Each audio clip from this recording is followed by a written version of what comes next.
So the question is, can a $400 million shot in the arm from the state of New York rescue the city of Albany? I need mounted armor. When you see that the city gives a maybe you're going to consider taking your criminality elsewhere. Blight, crime, homelessness, addiction. Residents and business owners tell our Briana Supardi they know these issues all too well. I'm standing on the corner of North Pearl Street and Pine Street, where just within sight, I see several empty storefronts.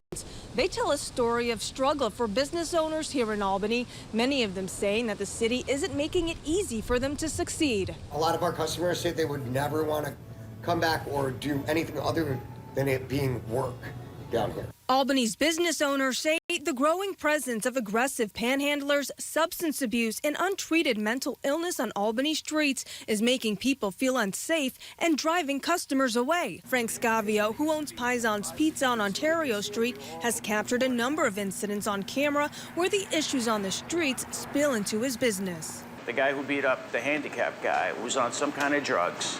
They robbed his cell phone, they beat him up, and they just give him an appearance ticket. Within 2 hours, he's back on the corner, and he put another person in the hospital. And this is where we really need to look at, how do we help people with substance abuse, mental illness? Business owners want the city to offer more mental health resources and outreach programs, along with more enforcement when things get out of hand.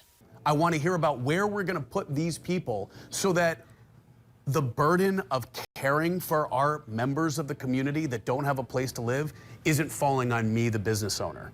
For the owner of Cafe Hollywood, the city shutting him down a second time after a shooting inside back in November was the last straw. He chose to close his bar for good after more than 30 years in business. Take the money and go to Rensselaer or Troy, because I don't feel like doing business here anymore. And these concerns aren't new. In 2023, the owners of Pearl Street Diner organized a meeting with city leaders, hoping for solutions. They called for stronger police presence and action against street-level crime. And we're hoping things will be better, but there has been no change.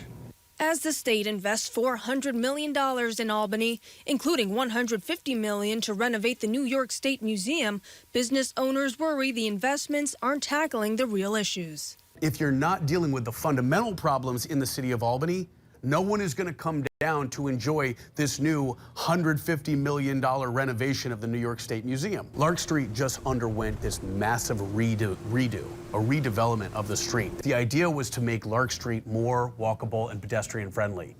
But foot traffic has decreased. Foot traffic has decreased. People aren't walking on Lark Street because what they haven't done is dealt with the criminality that occurs there.